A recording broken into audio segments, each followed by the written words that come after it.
Good morning and a very warm welcome. You're watching Janata Television SD and this is the English Bulletin with me, Prajwal Nepali. The top stories first. President summons Parliament session, government to table replacement bill during upcoming House meeting. Oli demands Prime Minister Dewba's stance on MCC agreement, wants the government not to endorse the grant agreement.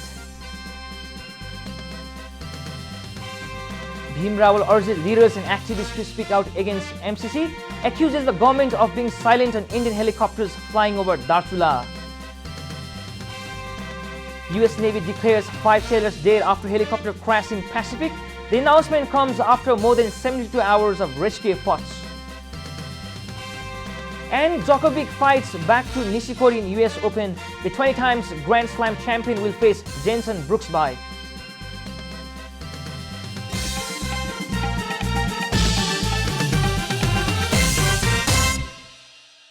And now the news in detail.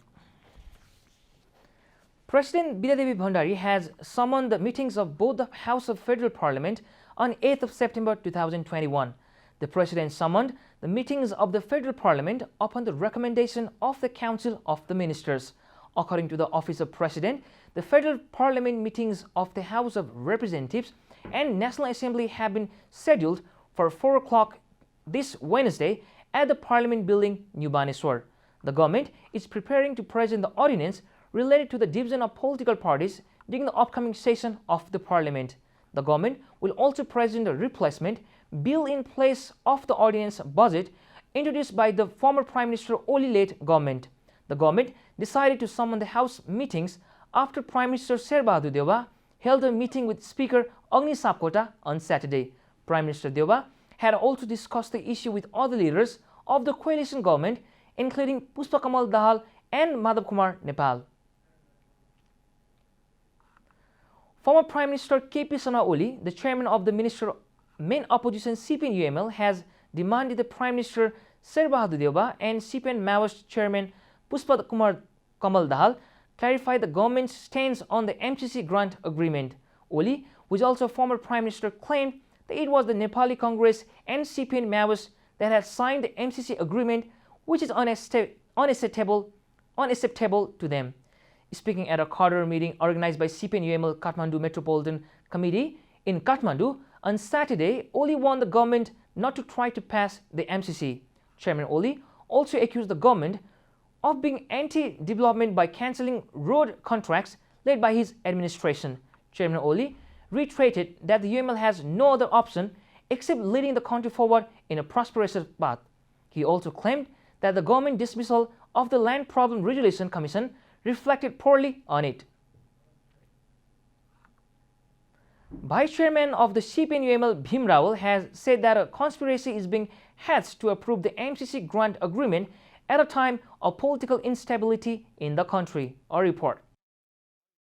Speaking at a discussion program with UML leaders and cadres of Acham district in Kathmandu on Saturday, Rawal said the MCC agreement was proposed at a time when politics was unstable and now there was a conspiracy to get it approved by Parliament during uncertain times. He also stated that Prime Minister Sherbahadur Deuba is preparing to invite the MCC Vice President to Nepal and take him to the leaders' homes. He claimed that by passing the MCC, the country would be colonized, and he urged leaders and activists to speak out against it. झिलिमिली हुन्छ यो देश भनेर जनतामा भ्रम छरेर नेपाललाई उपनिवेश गराउनको बाटोमा धकेलिदैछ। यदि तपाईहरु देशभक्त नेपाली हो भने म कमरेडरलाई यहीबाट आह्वान गर्न चाहन्छु, नेपाललाई पराधीन उपनिवेश बनाउन पाइदैन भनेर आफ्नो ठाउँबाट आवाज उठाउनुस्, नत्र एउटा बिहानीमा हामी अर्काको नियन्त्रणमा गइसक्नेछौँ। He pointed out that the MCC agreement was unequal and violated the principle of universal equality. He also claimed that some MCC provisions would jeopardize Nepal's right to self-demonstrate and independence. He claimed that playing MCC advertisements on Nepalese radio and television has insulted the country. Nepali जनताको राजस्व खर्च गरेर त्यो काम गरिदैछ र रेडियोबाट टेलिभिजनबाट एमसिसीको बारेमा विज्ञापन गरिँदैछ नेपाली जनताको राजस्व खर्च गरेर। He also accused Prime Minister Sher Bhadra Deuba of threatening to jail him if he opposed the MCC agreement. He also challenged Prime Minister Deuba to detain him for going against the MCC agreement. Vice President Raval further stated that the current government's inability to expand the Council of Ministers even 50 days after its formation demonstrates its incompetence. He claimed that the government was silent on the issue of Indian helicopters flying over Darchula in contravention of international law. He claimed that despite India's attack on the country's sovereignty and territorial integrity, the government has remained silent. This is Janata Bulletin. We'll be right back after a short break.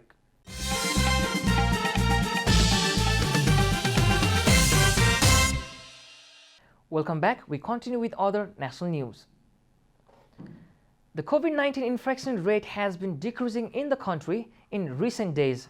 On Saturday, the country recorded 1,268 new cases of COVID-19 against 1,756 on Friday. According to the Ministry of Health and Population, 9 people died from the virus yesterday, taking the death toll to 10,818. On Friday, 23 people had died from the infection. The number of active cases of coronavirus has also dropped to 31,826, while 725,651 infected people have recovered from the disease. A total of 2,195 patients recovered yesterday, said the ministry. Among the infected people, 554 have been admitted to intensive care units at various hospitals and 172 are on ventilator support. 29,658 infected people are in home isolation, 2,168 in institutional isolation, and 274 at quarantine facility. The Nepalese Army had stated that the invitation extended to the 8 former Army chiefs of Nepal to India could be acknowledged as an opportunity to further strengthen military ties between the two countries, a report. Responding to the queries regarding the invitation from the Indian Army to 8 former Army chiefs of Nepal, Army spokesperson Santosh Pallav Paudel said that the invitation was a part of routine practice and past tradition to organize such exchange between two military institutions to further consolidate military ties. Paudel further said that former chiefs of the Indian Army had also attended events organized by the Nepalese Army on the occasion of the Army Day in the past. The invitation from Indian Army to former Army chiefs of Nepal is an extension of such practice and program, said Paudel. The former Army chiefs of Nepal, who are also the Honorary General of the Indian Army, have been invited to attend the Army Chiefs Conclave to be held in New Delhi, India, he clarified, adding that the former living's COAS will visit India at personal level. Invitation has been extended to 4 Army Chiefs Tharmapal Bar Singh Thapa, Prajwalla Samser Rana, Pyara Jang Thapa, Rukman Gud Katwal, Chhatraman Gurung, Gaurav Samser Rana, Rajendra Chetri and Purna Chandra Thapa. And now the news from economic front.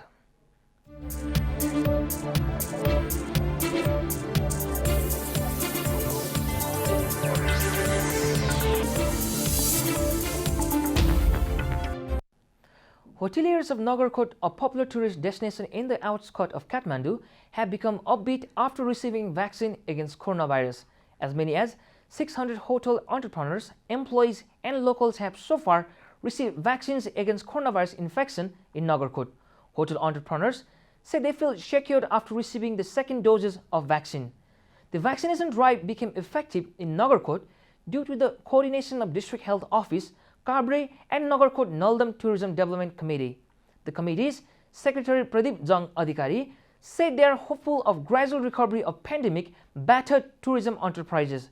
The successful vaccination drive has imparted message that Nagarkot is safe for tourists.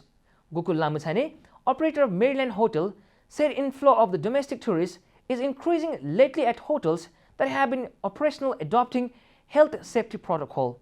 Arrival of tourists, especially in weekend holidays, is on the rise, said Lamuchane.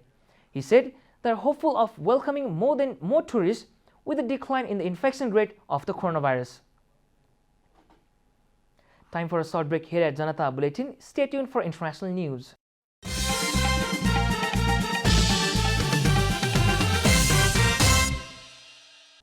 Welcome back. Now the international news.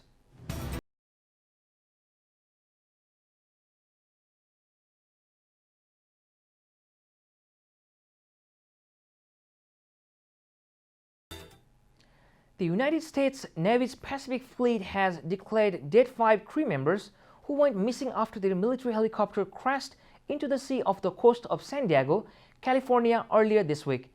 In a statement on Saturday, the fleet said it has shifted from search and rescue efforts to recovery operations after the MH-60S helicopter crashed into the Pacific on 31st of August 2021. The move comes after more than 72 hours of rescue efforts involving 34 search and rescue flights and at least 170 hours of flight time involving 5 such helicopters and constant surface vessel search, the statement read. The helicopter took off from the USS Abraham Lincoln and crashed into the ocean on Tuesday afternoon while conducting routine flight operations approximately 60 nautical miles off the coast of San Diego, the fleet said. The MH-60S helicopter typically carries a crew of about 4 and is used in missions including combat support, humanitarian disaster relief, and search and rescue. Taliban officials have broken up a demonstration by dozens of women in Kabul demanding rights following the Taliban takeover in Afghanistan. The group says the Taliban targeted them with tear gas and pepper spray as they tried to walk from a bridge to the presidential palace. But the Taliban maintained the protests got out of control, according to Afghan media outlet Tolo News. It's the latest of several protests by women in Kabul and Herat. The women were calling for the right to work and to be included in the government. The Taliban say they will announce the makeup of their administration in the coming days. The Taliban have said women can be involved in the government but not hold ministerial position. Many women fear return to the way they were treated when the Taliban were previously in power between the year 1996 and 2001. Women were forced to cover their faces outside and harsh punishment were meted out for minor transgressions. You're watching Janata Bulletin, and now the latest from the world of sports.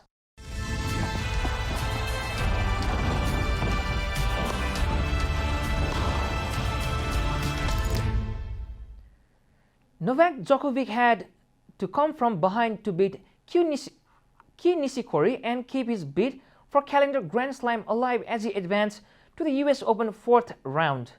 The world number 1 overcame a loose first set to win 6-7, 6-3, 6-3, 6-2 and beat the Japanese for the 17th time in a row. The Serb, 34, is aiming for a men's record 21st Grand Slam title. He will face American Jenson Brooksby next after the wildcard beat Russian 24th seed Aslan Karatsev in 5 sets.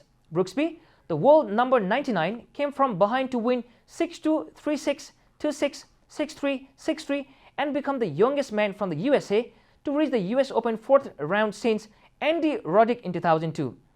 Top seed Djokovic has received a mixed reception from the newer crowd but appeared to have won them over the final point. We're at the end of Janata Bulletin, and now the headlines once again. President summons Parliament session, government to table replacement bill during upcoming House meeting.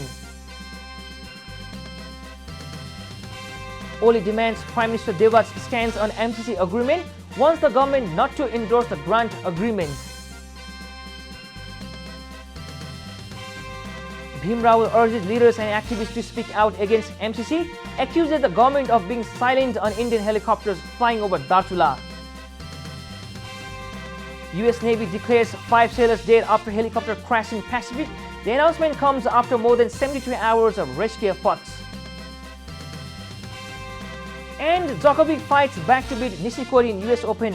The 20 times Grand Slam champion will face Jenson Brooksby.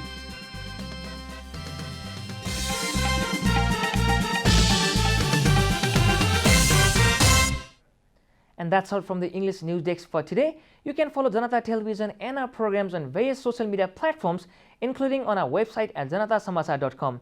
Keep watching Janata Television HD. Thank you for watching. Have an amazing day. Namaste.